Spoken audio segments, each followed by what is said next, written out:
Hello friends, welcome back to my channel. In today's class we'll discuss about the Kanthapura, which is written by Raja Rao. Kanthapura ಅನ್ನೋ ಒಂದು ನಾವೆಲ್ಲು ರಾಜಾರಾವ್ ಅವರ ಪ್ರಥಮ ಬರೆದಂತಹ ನಾವೆಲ್ ಆಗಿದ್ದು ಅದ್ರ ಬಗ್ಗೆ ಇವತ್ತು ನಾವು ಸ್ಟಡಿ ಮಾಡೋಣ. ಈ ನಾವೆಲ್ನ ಅವರು 1929 ಅಂದರೆ 1929ರಲ್ಲಿ ಬರೀತಾರೆ. ನೆಕ್ಸ್ಟು 1938 ಪಬ್ಲಿಕೇಶನ್ ಮಾಡ್ತಾರೆ. ಈ ನಾವೆಲ್ ನಾವು ರಾಜಾರಾವ್ ಅಂದ ತಕ್ಷಣ ನಮಗೆ ಗೊತ್ತಾಗ್ಬಿಡುತ್ತೆ. ಸೊ ಇವರು ಟೈಟಾನಿಕ್ ಟ್ರಯೋಸಲ್ಲಿ ಅಂದರೆ ನಾವೆಲ್ಸಲ್ಲಿ ನಮ್ಮ ಇಂಡಿಪೆಂಡೆಂಟ್ ಟೈಮ್ನಲ್ಲಿ ಏನು ನಡೀತಾ ಇತ್ತು ಅದರಲ್ಲಿ ಟೈಟಾನಿಕ್ ಟ್ರಯೋಸಲ್ಲಿ ಒಬ್ಬರಾಗಿದ್ದಾರೆ. ಸೊ ಇವ್ರು ಬರೆದಂತಹ ನಾವೆಲ್ಲು ಆಲ್ಮೋಸ್ಟ್ ಈ ನಾವೆಲ್ನ ಥೀಮ್ ಬಂದು ಫ್ರೀಡಮ್ ಫೈಟಿಂಗ್ ಬಗ್ಗೆ ಇದೆ. ಈ ರಾಜಾರಾವ್ದು ಕಾಂತಪುರ ಏನಿದೆ ಸೌತ್ ಇಂಡಿಯನ್ ಒಂದು ಗ್ರಾಮವಾದಂತಹ ಕಾಂತಪುರ ಅಂದರೆ ಮೈಸೂರಿಗೆ ರಿಲೇಟೆಡ್ ಆದಂಥ ಒಂದು ಕಾಂತಪುರ ಅನ್ನೋ ಒಂದು ಊರಲ್ಲಿ ಲೊಕೇಟ್ ಆದಂಥ ಒಂದು ನಾವೆಲ್ ಆಗಿದೆ. ಇದರಲ್ಲಿ ಕ್ಯಾರೆಕ್ಟರ್ಸ್ ಬಂದು ನಾನು ಹೇಳ್ತಾ ಹೋಗ್ತೀನಿ. ನಿಮಗೆ ತುಂಬಾ ನಾನು ಮೊದಲಿಂದಾನೇ ಹೇಳ್ತೀನಿ, ಡೀಟೇಲಾಗಿ ಏನೂ ಹೇಳೋಕ್ಕೆ ಹೋಗಲ್ಲ. ನಿಮಗೆ ಎಕ್ಸಾಮ್ ಪಾಯಿಂಟ್ ಆಫ್ ವ್ಯೂ ಅಥವಾ ಅರ್ಥ ಆಗೋ ಥರ ಈಸಿಯಾಗಿ ಅರ್ಥ ಆಗೋ ಥರ ಹೇಳೋದಕ್ಕೆ ಟ್ರೈ ಮಾಡ್ತೀನಿ. ಇಲ್ಲಿ ಬಂದು ಈ ಕಥೆನ ನರೇಟ್ ಮಾಡೋದು ಯಾರು ಅಂದರೆ ಆಚಕ್ಕ ಅಂತ. ಆಚಕ್ಕ ಒಬ್ಬ ಬ್ರಾಹ್ಮಣ ಮಹಿಳೆ, ಒಬ್ಬ ಬ್ರಾಹ್ಮಣ ಓಲ್ಡ್ ಮಹಿಳೆ. ಮತ್ತು ನೆಕ್ಸ್ಟ್ ಮೂರ್ತಿನೂ ಕೂಡ ಒಬ್ಬ ಬ್ರಾಹ್ಮಣ ಯುವಕ. ಸೊ ಏನಾಗ್ಬಿಡತ್ತೆ ಅಂದರೆ ಆಚಕ್ಕ ಹೇಳ್ತಾ ಹೋಗ್ತಾಳೆ ಹೆಂಗಂದರೆ ಫ್ರೀಡಮ್ ಫೈಟಿಂಗ್ ಅಲ್ಲಿ ಗಾಂಧಿಯನ್ ನಾವೆಲ್ ಅಂತಲೇ ಕರೀತಾರೆ ಇದನ್ನು. ಅಂದರೆ ಗಾಂಧೀಜಿ ಇಂಪ್ಯಾಕ್ಟ್ಸು ಈ ನಾವೆಲಲ್ಲಿ ಹೆಂಗಾಯಿತು ಅಂದರೆ ಆ ಊರಲ್ಲಿ ಕಾಂತಪುರದಲ್ಲಿ ಗಾಂಧಿಯನ್ ಇಂಪ್ಯಾಕ್ಟ್ಸು ಫ್ರೀಡಮ್ ಫೈಟ್ ಬಗ್ಗೆ ಹೇಗಾಗಿದೆ ಅಂತ ಹೇಳ್ತಾರೆ.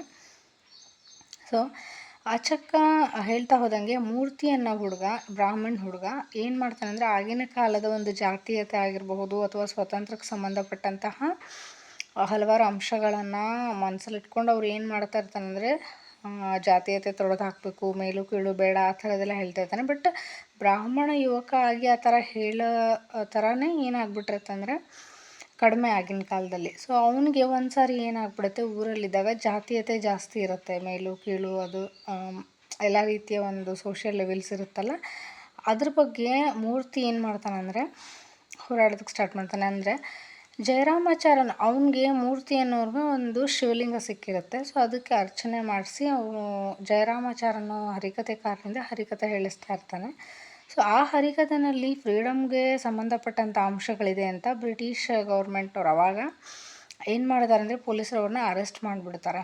ಸೊ ಅರೆಸ್ಟ್ ಮಾಡಿದ ತಕ್ಷಣ ಇವನಿಗೆ ಆ ಮೂರ್ತಿಗೆ ಅದು ಇಷ್ಟ ಆಗಲ್ಲ. ಸೊ ಅವ್ರು ಏನು ಮಾಡ್ತಾರೆ ಅಂದರೆ ಬೇಜಾರಾಗಿ ಹೆಚ್ಚಾಗಿ ಏನು ಅಂದ್ಕೊಂಡಿರ್ತಾರೆ ಅಂದರೆ ಕೆಂಚಮ್ಮ ಅನ್ನೋ ದೇವರು, ಆಚಕ ಹೇಳುವಾಗ ಸ್ಟಾರ್ಟಿಂಗಲ್ಲಿ ಕೆಂಚಮ್ಮ ಅನ್ನೋ ದೇವರು ಆ ಊರನ್ನ ಕಾಂತಪುರನ ಕಾಯ್ತಾ ಇರ್ತಾರೆ, ಕಾಪಾಡ್ತಾಳೆ ಅಂತ ನಂಬಿರ್ತಾರೆ. ಸೊ ಯಾವಾಗ ಈ ಒಂದು ಅರೆಸ್ಟ್ ಆಗೋದು ಜಯರಾಮಾಚಾರ್ಯದು, ಆಗ ನೆಕ್ಸ್ಟ್ ಏನು ಮಾಡ್ತಾನೆ ಅಂದರೆ ಮೂರ್ತಿ ಅಲ್ಲಿಂದ ಬೇರೆ ಕಡೆ ಅಂದರೆ ಸ್ಕಿಫಿಂಗ್ಟನ್ ಎಸ್ಟೇಟ್ ಅನ್ನೋಲ್ಲಿ ಏನು ಮಾಡ್ತಾರೆ ಅಂದರೆ ವಾಸುದೇವ್ ಮತ್ತು ಅವನು ಸೇರಿಕೊಂಡು ಎಸ್ಟೇಟ್ನಲ್ಲಿರೋ ಜನರನ್ನು ತನಗೆ ಸಪೋರ್ಟ್ ಮಾಡೋ ಥರ ಇದು ಮಾಡ್ತಾನೆ. ಇದಕ್ಕಿಂತ ಮೊದಲು ಏನಾಗ್ಬಿಡುತ್ತೆ ಅಂದರೆ ಹರಿಕಥೆಕಾರ ಅರೆಸ್ಟ್ ಆದಮೇಲೆ ಇವನ ಬಗ್ಗೆ ಏನಾಗ್ಬಿಡುತ್ತೆ, ಮೈಸೂರಿಂದ ಬ್ರಾಹ್ಮಣ ಒಬ್ಬ ಇವ್ರು ಬಂದು ಏನು ಹೇಳ್ತಾನೆ ಅಂದರೆ ಇವನು ತಾನು ಬ್ರಾಹ್ಮಣ ಜಾತಿನಲ್ಲಿ ಇದ್ಕೊಂಡು ಬೇರೆ ಜಾತಿ ಅವ್ರಿಗೆ ಸಪೋರ್ಟ್ ಮಾಡ್ತಾ ಇದ್ದಾನೆ, ಈ ಥರ ಮಾಡ್ತಾಯಿದ್ದಾನೆ ಅಂದ ತಕ್ಷಣ ಅವರ ಇಡೀ ಫ್ಯಾಮಿಲಿಯನ್ನು, ಬ್ರಾಹ್ಮಣ ಫ್ಯಾಮಿಲಿಯನ್ನು ಆ ಜಾತಿಯಿಂದ ಹೊರಗಡೆ ಇಡ್ತಾರೆ, ಬಹಿಷ್ಕಾರ ಹಾಕ್ತಾರೆ. ಅದನ್ನು ನೋಡಿದಂಥ ಈ ಮೂರ್ತಿಯವನ ತಾಯಿ ಏನಾಗ್ಬಿಡ್ತಾಳೆ ಅಂದರೆ ತೀರಿ ಹೋಗ್ತಾಳೆ. ಆವಾಗಿಂದ ಇವ್ರು ಏನು ಮಾಡಿಬಿಡ್ತಾನೆ ಅಂದರೆ ನಮ್ಮ ಮೂರ್ತಿ ರಂಗಮ್ಮ ಅನ್ನೋ ಫ್ರೀಡಮ್ ಫೈಟರು ಒಬ್ಬಳು, ಅವ್ರ ಜೊತೆಯಲ್ಲಿ ಇರೋದಕ್ಕೆ ಶುರು ಮಾಡ್ತಾನೆ, ವಾಸ ಮಾಡೋದಕ್ಕೆ ಶುರು ಮಾಡ್ತಾನೆ. ಆಗಿಂದ ಸ್ಕಿಫಿಂಗ್ಟನ್ ಎಸ್ಟೇಟ್ನಲ್ಲಿ ವಾಸುದೇವ್ರ ಜೊತೆ ಸೇರಿ ಅಲ್ಲಿನ ಜನರು ಎಸ್ಟೇಟ್ನಲ್ಲಿರೋಂಥ ಏನು ಬ್ಯಾಕ್ವರ್ಡ್ ಜನ ಇರ್ತಾರೋ ಅವ್ರಿಗೆ ಏನು ಮಾಡ್ತಾರೆ ಅಂದರೆ ಶಿಕ್ಷಣ ಕಲಿಸೋದಕ್ಕೆ ಸ್ಟಾರ್ಟ್ ಮಾಡ್ತಾನೆ. ಆ ಟೈಮಲ್ಲಿ ಬಡೇಖಾನ್ ಅನ್ನೋ ಪೊಲೀಸು ಒಬ್ಬ ಇದಕ್ಕೆ ಬರ್ತಾನೆ. ಸೊ ಅಲ್ಲಿ ಏನಂದರೆ ಬಡೇಖಾನ್ಗೂ ಕೂಡ ಆ ಊರಲ್ಲಿ ಜಾಗ ಇರಲ್ಲ, ಯಾರೂ ಜಾಗ ಕೊಡೋದೇ ಇಲ್ಲ, ಅವನಿಗೆ ಇಷ್ಟನೂ ಪಡೋದಿಲ್ಲ. ಬಟ್ ಸಾಹೀಬ್ ಅನ್ನೋ ಒಬ್ಬ ಎಸ್ಟೇಟ್ ಓನರ್ ಅವನಿಗೆ ಜಾಗ ಕೊಡ್ತಾನೆ. ಸೊ ಅವನು ಅಲ್ಲಿ ಇರೋಕ್ಕೆ ಸ್ಟಾರ್ಟ್ ಮಾಡ್ತಾನೆ. ಅವಾಗ ಏನಾಗ್ಬಿಡುತ್ತೆ, ಎಸ್ಟೇಟ್ ಜನರನ್ನ ಇವನು ಎಜುಕೇಟ್ ಮಾಡುವಾಗ ಮತ್ತೆ ಏನಾಗುತ್ತೆ ಅಂದರೆ ಇಲ್ಲಿ ಬ್ರಾಹ್ಮಣ ಜನರಲ್ಲಿ ಭಟ್ಟ ಅನ್ನೋನು ಏನು ಬಂದಿರ್ತಾನೆ ಮೈಸೂರಿಂದ, ಅವನಿಗೆ ಮತ್ತಷ್ಟು ಕೋಪ ಜಾಸ್ತಿಯಾಗಿ ಅಲ್ಲಿ ಜನರನ್ನ ಇವನು ಉದ್ಧಾರ ಮಾಡೋದಕ್ಕೆ ಸ್ಟಾರ್ಟ್ ಮಾಡಿದ್ದಾನೆ ಅಂತ ಹೇಳಿ ಪೊಲೀಸ್ ಜೊತೆ ಸೇರಿಕೊಂಡು ಆ ಜನರ ಮೇಲೆ ಸ್ವಲ್ಪ ಹಲ್ಲೆ ಸ್ವಲ್ಪ ಅದನ್ನು ತಡೆಯೋದಕ್ಕೆ ಇದು ಮಾಡ್ತಾರೆ. ಸೊ ಆಗ ಸ್ವಲ್ಪ ಹೊಡೆದಾಟದಲ್ಲಿ ಅಂದರೆ ಅಲ್ಲಿನ ಜನ ಮೂರ್ತಿಗೆ ಸಪೋರ್ಟ್ ಮಾಡಿ ಬಡೆ ಖಾನ್ ಮೇಲೆ ಸ್ವಲ್ಪ ದಾಳಿ ಮಾಡ್ತಾರೆ. ಆವಾಗ ಬಡೆ ಖಾನ್ ಅವರೆಲ್ಲರನ್ನೂ ಅರೆಸ್ಟ್ ಮಾಡ್ತಾನೆ. ಅದರಲ್ಲಿ ಕೆಲವು ಜನರನ್ನ ಹೊಡೆಯೋದು, ಅರೆಸ್ಟ್ ಮಾಡೋದು, ಹಿಂಸೆ ಕೊಡೋದು ಮಾಡ್ತಾರೆ. ಸೊ ಆವಾಗ ಮೂರ್ತಿ 3 ದಿನದ ಫಾಸ್ಟಿಂಗ್ ಮಾಡ್ತಾನೆ. ಅಂದರೆ ಗಾಂಧಿಯನ್ ತತ್ವವನ್ನು ಫಾಲೋ ಮಾಡ್ತಾ ಇರ್ತಾನಲ್ವ, ಆ ಹಿಂಸೆನ. ಸೊ ಅವನು 3 ದಿನಗಳ ಕಾಲ ಫಾಸ್ಟಿಂಗ್ ಮಾಡಿ ಆಮೇಲೆ ಮತ್ತೆ ತನ್ನ ಕೆಲಸನ ಶುರು ಮಾಡ್ತಾನೆ. ಆಮೇಲೆ ಕಾಂತಪುರದ ಜನರ ಜೊತೆ ಸೇರಿಕೊಂಡು, ಅಂದರೆ ರಾಚಣ್ಣ ಮತ್ತು ರಂಗಮ್ಮ ಮತ್ತು ರಂಗೇಗೌಡ ಅವ್ರ ಜೊತೆ ಸೇರ್ಕೊಂಡ್ಬಿಟ್ಟು ಕಾಂತಪುರದಲ್ಲಿ ಒಂದು ಸಂಘನ ಕಟ್ಕೊತಾನೆ. ಅಂದರೆ ಈಗೇನು ನ್ಯಾಷನಲ್ ಕಾಂಗ್ರೆಸ್ ಇತ್ತಲ್ಲ, ಅದರದ್ದೇ ಒಂದು ಸ್ಮಾಲ್ ಇದ್ರ ಥರ ಅದೇ ಸಂಘದ ಒಂದು ತುಂಡು ಅಥವಾ ತುಕಡಿ ಥರ ಏನು ಮಾಡ್ತಿರ್ತಾರೆ, ಅಲ್ಲಿ ಸಂಘ ಕಟ್ಕೊಂಡ್ಬಿಟ್ಟು ಫೈಟ್ಗೆ ಇವ್ರು ಸಪೋರ್ಟ್ ಮಾಡ್ತಾ ಇರ್ತಾರೆ. ಸೊ ಅದಾದಮೇಲೆ ಏನಾಗ್ಬಿಡತ್ತೆ, ಇವರು ಎಸ್ಟೇಟ್ ಜನರ ಜೊತೆಯಲ್ಲಿ ಮತ್ತೆ ಏನು ಮಾಡ್ತಾನೆ, ಇವನು ಎಜುಕೇಟ್ ಮಾಡೋಕ್ಕೆ ಸ್ಟಾರ್ಟ್ ಮಾಡಿದ್ಮೇಲೆ ಮತ್ತೆ ಕೋಪ ಮಾಡಿಕೊಂಡು ಬಡೆ ಖಾನ್ ಬರ್ತಾನೆ. ಮತ್ತು ಭಟ್ಟ ಅವರೆಲ್ಲ ಸೇರಿಕೊಂಡು ಆಗಾಗ ಪಿತೂರಿ ಮಾಡ್ತಾನೆ ಇರ್ತಾರೆ. ಸೊ ಆಮೇಲೆ ಮತ್ತೆ ಕಾಂತಪುರಕ್ಕೆ ಬಂದುಬಿಟ್ಟು ಅಲ್ಲಿ ಫೈಟ್ ಮಾಡೋ ಸಂದರ್ಭದಲ್ಲಿ ಮೂರ್ತಿಗೆ 3 ತಿಂಗಳು ಜೈಲಾಗುತ್ತೆ. ಸೊ ಜೈಲಿಗೆ ಹೋಗಿ ಬರ್ತಾನೆ. ಬಟ್ ಆವಾಗ ರತ್ನ ಅನ್ನೋ ಹುಡುಗಿ ಅಡ್ವೊಕೇಟ್ ಶಂಕರ್ ಅವ್ರನ್ನ, ಅಂದರೆ ಆಗಿನ ಕಾಲದಲ್ಲಿ ಎಲ್ಲೆಲ್ಲೋ ಅಡ್ವೊಕೇಟ್ಸ್ನ ಹುಡ್ಕೊಂಡು ಆ ಮೂರ್ತಿನ ಬಿಡಿಸೋಕೆ ಟ್ರೈ ಮಾಡ್ತಾ ಇರ್ತಾರೆ. ಬಟ್ ಅವ್ನಿಗೆ ಇಷ್ಟ ಇರೋದಿಲ್ಲ.